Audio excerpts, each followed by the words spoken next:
Hey everybody, welcome back to thescylounge here, discussing World Cup action. Day number 14. You know what, let's turn this camera around a little bit. Ooh, what do we got here? Let's talk about this fucking match. Germany versus South Korea. Alright, let's talk about this match real quick, because I think, yes, there is going to be the meme of Germany falls to Korea. Germany is out of the group stage. Oh my god. Yes. We're going to address all of that right now because I think Korea played a very frustrating game against Germany. Didn't have much possession.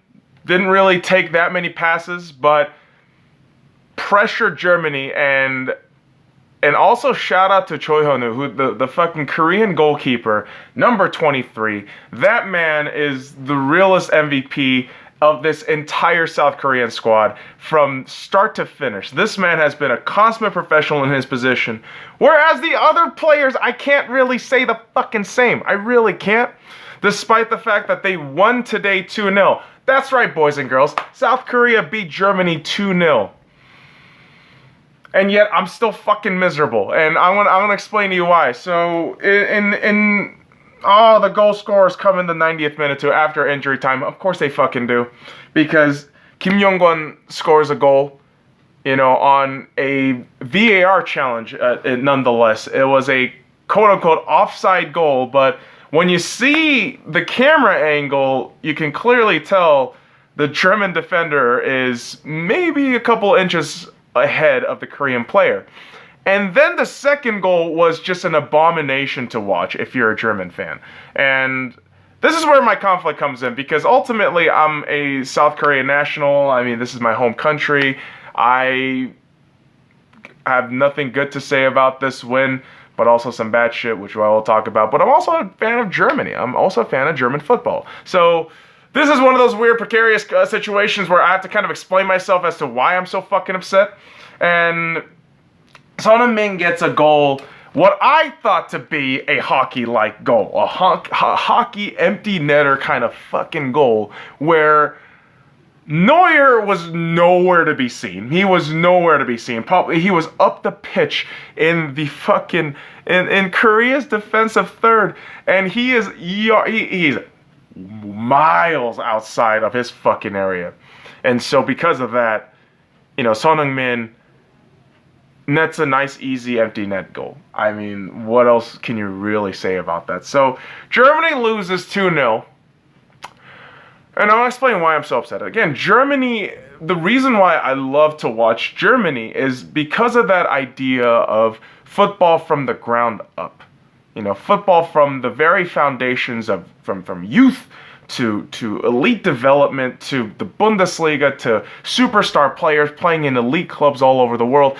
German football really is, to me, the mecca of football. There is really no other substitution. People might say Brazil, people might say Spain, people might say Italy. For me, it's always Germany. German football is really one of the best forms of football. But what frustrates me, being a German fan, is this tournament. This exact fucking tournament. You are Joachim Löw. It really starts with the roster omission. And I think the biggest omission that Joachim Löw should really get criticized and reprimanded for is the omission of Leroy Sané. I think the fact that you left out Sané for a couple of these players in the German squad where I thought, I don't know. They didn't have that oomph factor. Leroy Sané came into this fucking World Cup, was going to come into this World Cup as Manchester City's biggest assisting provider, one of the best goal scorers in the league, in the Premier League, and you omitted him out of your squad. And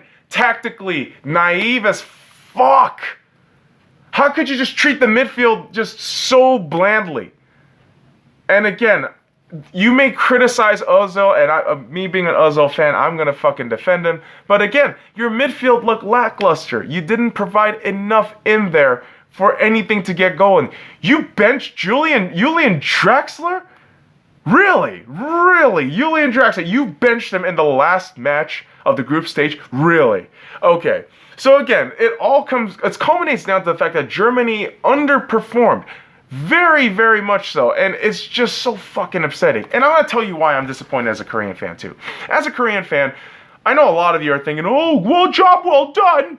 Job well done. A 2-0 win against Germany. Korea's the best. Dude, Korea lost on a fucking 1-0 penalty against Sweden, and they lost 2-1, with the penalty also conceded against Mexico. Now, am I saying Mexico and Sweden are the better team? No, I'm not saying that they're better, Germany is better than Mexico or Sweden. Clearly in this World Cup they weren't. But what I'm saying is, if you're going to bring that kind of level and energy and enthusiasm into this match, why the fuck didn't we see it in the previous 2 matches? Okay? And I know I'm stuttering and I'm all over the place because this is just one of those frustrating situations. Because you had the 2-0 loss, what's going to happen? Is Shin Tae-yong going to fucking stay on board as a head coach? Because he clearly shouldn't. He's tactically inept, and I think the KFA, again, is going to sniff their own fucking asshole because of this shit. This is what's going to irritate me. They're going to take this 2-0 win as a fact of, Korean football is fine. We don't really need to switch shit up. Dude, shit needs to fucking change from ground zero. And there's a gentleman who always leaves comments on here about South Korean national team. Shout out to you, my friend, because this dude will bring up all these issues with the Korean Football Association, and I completely agree with him. There is a fundamental problem with Korean football where we can't sit here and say, this is a great win. We lost our tournament. No, this isn't good enough. We're not World Cup ready. We're not ready. We're not good enough. Simply put, we're not good enough. As for Sweden and Mexico, when we're talking about that match, my only big concern about these 2 teams going forward in the round of 16 has to be the fact that Mexico really shit the bed this one, eh? They really did. From defensive just lapses, own goals, and just general unawareness of what the fuck you were doing. And Sweden comes out of this group on top of Group F. At a fucking +3 goal differential with Mexico at -1. And so my big concern with Mexico going forward is obviously going to be that defense. It's obviously going to be, how do you handle momentum shifts? Because from what I've seen, I don't know. I just don't know. As for Sweden, they're playing that sweet game of just playing under the radar, not playing fancy football, but just doing the fucking job. So we're going to talk about the round of 16 opponents real quick because we also had another set of matches today. In Group E, Switzerland versus Costa Rica. Frustrating as all hell again because I want to see Switzerland do well. They do pass in the group stages, yes they do. But again, another one of those matches where Switzerland had control. And again, these 2 matches I wasn't able to watch. I'm updating these scores, going through the score app, and keep seeing Switzerland go up 1-0. Then Costa Rica equalizes. Switzerland goes up 2-1. Costa Rica equalizes in the fucking 90th minute. Another very concerning thing with Switzerland where defense can be a bit of an issue. Lackluster defense, a bit on that fucking end of, man, if you don't get your shit right, once you score your goal, don't fucking lose focus. Don't get cocky and think, oh, now we could fucking dribble the ball on the flank and just play short passes. Yeah, that's kind of how you fuck yourself over. Now, that's not the way they might have scored the goal, no. But at the same time, the mentality aspect of get back on defense, fucking play hard. Otherwise, you're going to concede equalizers. That's what fucking happens. And you can't make that kind of marginal mistakes in past the round of 16 because in knockout stages, one mistake like that, you are fucked. You are absolutely fucked. So hopefully Switzerland gets that shit figured out. And we will talk about who they're going to be playing. But Brazil coasts through against Serbia in a 2-0 win.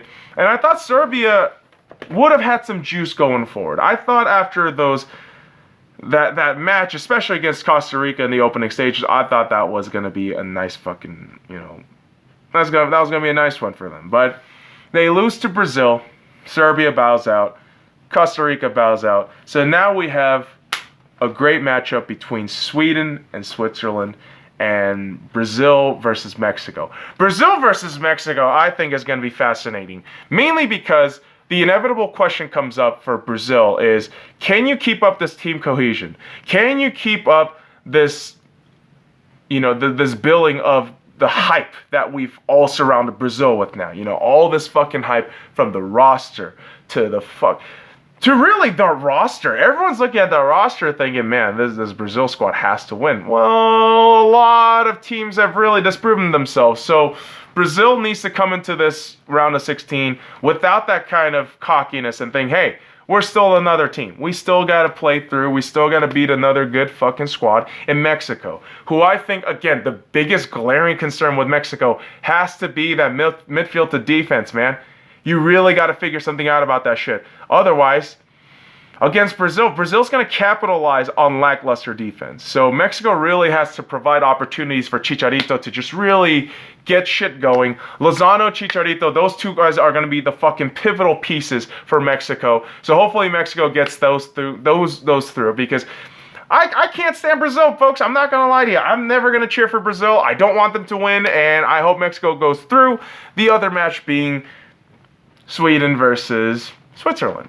And I think, again, this is just going to be a very tough match where I think it's going to come down to a 1-0 win. Either very early on, maybe first 15 minutes of the first half, or last 5 minutes of the second half. And I think Switzerland has all the capabilities in terms of offensive capabilities, all the talent pool. They really, on paper, should be the outright winners of this fucking match. But we will have to see, because Sweden has really proven themselves throughout the entirety of the group stages. A 2-1 loss against Germany. And they've proven to themselves that, yeah, we can hold defensively. A freak miracle free kick aside, man, I mean, Sweden has a great defensive scheme going on. So we're going to keep you guys updated for the round of 16. Let me know what you guys think. Comment, subscribe, all that shit. And until next time, fuck off.